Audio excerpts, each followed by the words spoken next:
Am I the asshole for uninviting my fiance's work wife from our wedding? I, 29 female, am supposed to be marrying the love of my life, 31 male, in a few months. We've been planning this wedding for over a year, and it's been a beautiful but stressful experience. But there's one person casting a shadow over everything, and that's my fiance's work wife, Lily, 30 female. Let me backtrack a little. My fiance and Lily have been friends and coworkers for around 5 years. At first, I was honestly relieved he had a good friend at work, especially since his job can be demanding and a bit isolating. I tried to be the cool, understanding partner who wasn't bothered by how close they were. But over time, their bond became, well, it became something I just don't know how to handle. Lily is a huge part of his life. They text constantly, often late into the night, about everything from work issues to little jokes. She knows things about him that I sometimes don't, and it stings to realize how much he turns to her for advice and laughs instead of me. My fiance reassures me that they're just friends, that she's his work wife, and that it's no big deal. But it feels like she's gotten so close that I'm sometimes the one on the outside looking in. As we got deeper into wedding planning, Lily started chiming in with her opinions. She had suggestions about our venue. It doesn't feel like him. Our flowers. He's never liked bright colors, remember? And even my dress, mentioning offhandedly that she knew his style and could help me pick something he'd love. I tried to laugh it off, but it hurt more than I wanted to admit. Here I am, planning my wedding, and I felt like I had to measure up to her view of who my fiance is. Last week was our engagement party and was supposed to be such a happy day, but I kept noticing Lily glued to his side. I tried to join their conversation, but every time she'd bring up a work story or inside joke that left me feeling like a third wheel at my own engagement party. Then, in one of the worst moments, I walked up just as she was saying, "You know, if you change your mind, you could always marry me instead." My heart sank. I didn't know if she was joking or half serious, but my fiance laughed, brushing it off like it was no big deal. I couldn't just let it go. I pulled my fiance aside later that night and told him how inappropriate her comment was. He looked at me surprised and said I was taking it too seriously and that Lily was just playing around.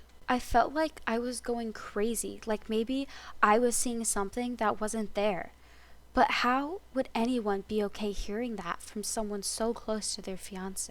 The last straw came towards the end of the night. Lily had had a few drinks, and she came up to me asking if I was really okay with how close they were. She said something like, I can't imagine him with anyone else. It felt like a knife to my chest.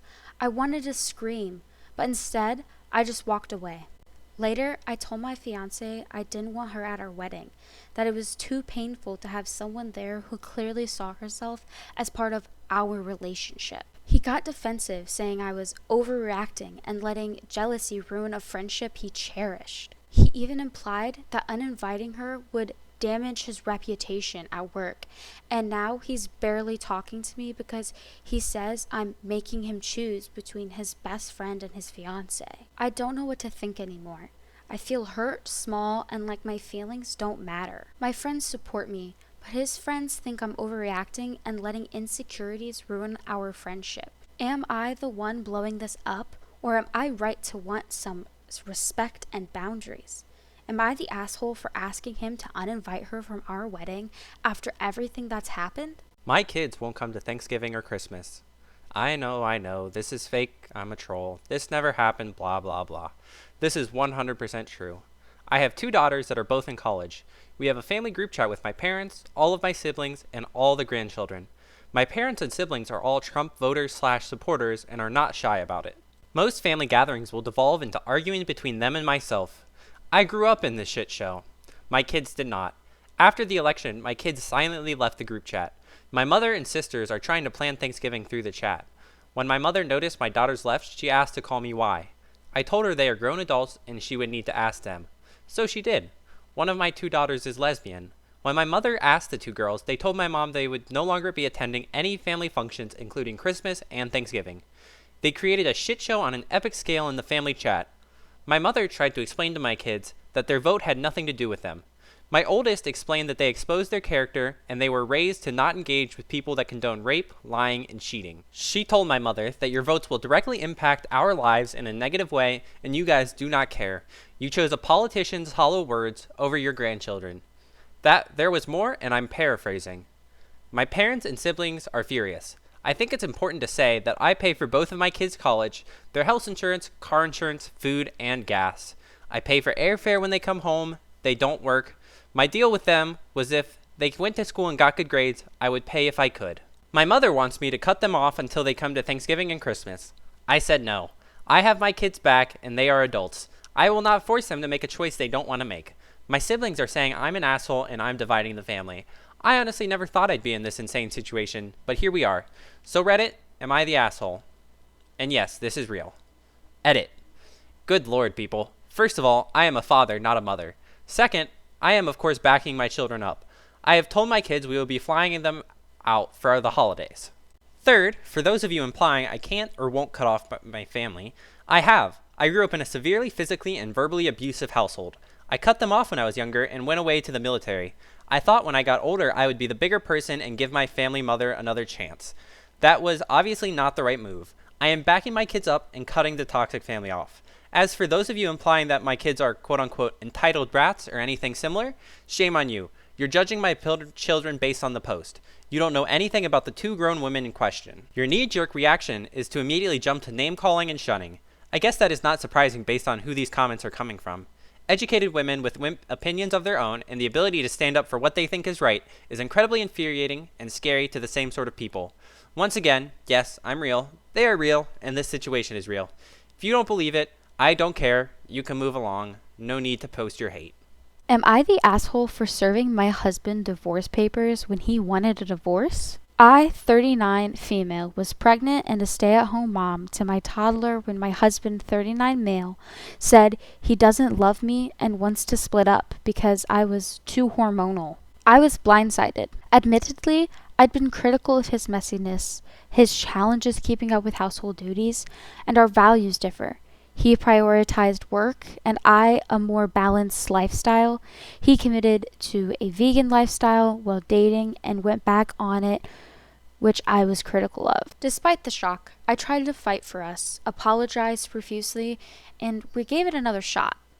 The baby was born, and 3 months in, he tells me he wants a divorce after I woke him up at 10 a.m. to move his laundry. I was feeling resentful that he was unhelpful, but because he works late nights, he considered this the biggest disrespect and flipped out, swore at me, and said he wanted out. We both wanted to settle outside of court, so we looked for mediators. I found 2. But it went nowhere because we were so far apart. He demanded 50% custody, immediate overnight for kids, and to pay no child support, although he was the breadwinner. He said that because my parents have money, they should cover us. He even claims we're not married, and thus it's not a divorce, just because we didn't file the marriage license on time. We had a religious ceremony and a civil ceremony. So, when mediation was going nowhere, I got a lawyer without his knowledge and planned to serve him a divorce. Before serving him, he moved out, but still expected to use the house. One time, he came back to see the kids, but he was working loudly and disruptively, so I asked him to leave. This led to a major altercation. He swore at me in front of the kids, and my parents threatened to call the cops.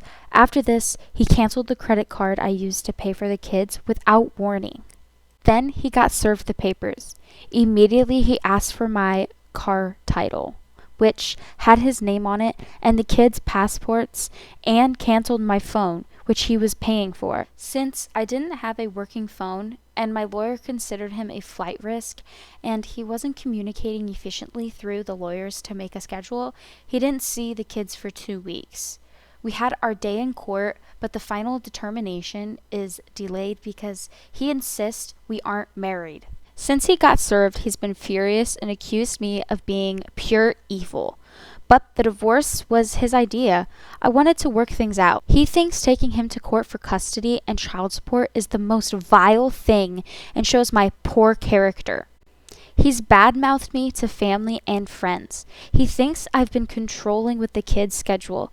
He sees them 3 days a week, but I'm not comfortable with sleepovers at his house yet. He's also furious about the 2 weeks he didn't see the kids. Yet, he still hasn't paid a dime of their expenses and has more potential quality time with them than he ever did. So tell me, am I the asshole for serving my husband divorce papers and asking for child support for my young sons instead of just letting him leave and giving him 50% custody? Am I the asshole for going forward and refiling the divorce procedures after my wife canceled now that she is getting the help she needs for her postpartum depression? Don't want this on my main account. I, 29 male, was in a relationship with my wife, 28 female, for 8 years. Everything was what I will describe as nearly perfect. Small argument here and there, but nothing really significant or relationship altering. All of that stopped 13 months ago after she got pregnant. The child wasn't a surprise as we were trying for a baby. I seriously don't know what went wrong, but around the 4-month mark, my wife completely made a 180 switch from the kind, caring, and sweet woman she used to be to a total tyrant. I know it's bad to speak of someone like that, but that is the best way to describe it. I am completely honest when I say me breathing was an issue for her. Waking me up at 2, 3 in the morning because she wanted something specific and became verbally abusive when I refused to drive 40 minutes to get her an ice cream she was craving. She went on a tirade because she wanted Chick-fil-A on a Sunday and the place was closed. Calling me a useless husband, everything under the sun, wasn't allowed to sleep in the same bed as her, then being pissed at me in the morning for not cooking. I bared everything, every insult, all the verbal abuse. I never once raised my voice towards her during this time. I begged her to get help, talk to a doctor, therapist, her mother, anyone, but she refused, and that just made things worse because apparently I called her crazy for asking her to get help. I went with her to the doctor one time, and when I brought it up, the mood swing the hell I was in for a week wasn't worth it. Talking to her mother as well, she tried to help, but my wife will act overly sweet and she made it seem that I was the crazy one until her mother left, and then it was back to all hell for me, even with camera footage I have of her going off on me. She made it seem that every time she got angry, it was in response to something I did. Me sleeping at 4 a.m. and she not being able to open a can of peaches was my fault, earning me a can to the chest while sleeping. 4 months ago, she gave birth. Wasn't an easy birth, but I was hoping that things would return somewhat to normal, but that is when the postpartum depression kicked in. I again tried to help. I really did. Suggestions, research, talking to a therapist on my own to find better ways to help her, but everything I did just made things worse. I was against her with everything, calling her a shit wife, bad mother, even though those words never left my mouth. Everything blew up when she actively became physically violent. My last straw was when she smashed a coffee cup on my head when I walked out the room after a small argument because I took too long to bring her the cup of coffee. I was busy with our son changing his diaper. This was the first time in 8 years that I rose my voice at her and told her we are done. She can pack her shit and move out. She went to her parents' house. She wanted to take our son, but I didn't allow that. When she said she would call the cops, I pointed to the camera in the hallway and told her she is welcome to try, as the camera caught it all. A week later, I was served with divorce papers. I wanted to file, but didn't have time with work and was caring for our son. I was too busy. 3 weeks after the fact, I got back from work and my in-laws were waiting for me. Apparently, her parents got her to see a therapist after they threatened to kick her out because she became abusive to them as well. They finally believed me and that I wasn't making things up. They gave me a letter from my wife before they left. The letter basically says the following without writing everything out. She is sorry for the way she treated me all those months. She doesn't know why she did it and has no excuse. After her parents threatened to kick her out, she saw a therapist and a psychiatrist. She is better now that she is on medication to help her. In the letter, she says she stopped the divorce proceedings and wanted to give us another try. I haven't responded to her letter and told my lawyer to proceed with the divorce proceedings. I gave the letter to her as well, as it contains a lot of detail of what she did, as well as her admitting to the verbal abuse. It's not just my words anymore, especially for the things that happened in public. The videos I have of it, as well as the video of her breaking the coffee cup on my head with the hospital visit for the stitches and burn marks from the hot coffee. I am told I'm the asshole as she is getting the help she needs now and that I should forgive her and give her another chance. I should do it as to keep the family together. If I truly love her, I will be able to forgive her for the things she did while not in her right mind. I am a monster because I have no idea what she went through. My thing is, why didn't she take the help I suggested? I did everything humanely possible to help her and she refused. She made me out to be this evil person and everything I did wasn't right. Not good enough, not enough, nothing. Even when I removed myself from the situation, that was also wrong. I have more than enough evidence to get full custody of our son and a prenup that protects me from everything I have, including the house. Am I the asshole for refusing to continue in this relationship and proceeding with a divorce? Edit to add. I see it already in the notification. I am going for full custody of my son. Just to add as well, my son is mine. Did go through my wife's messages and everything just before she gave birth for this exact reason. No deleted messages I could find, weird expenses, out of contact messages, or anything like that. Test was done, and he is mine.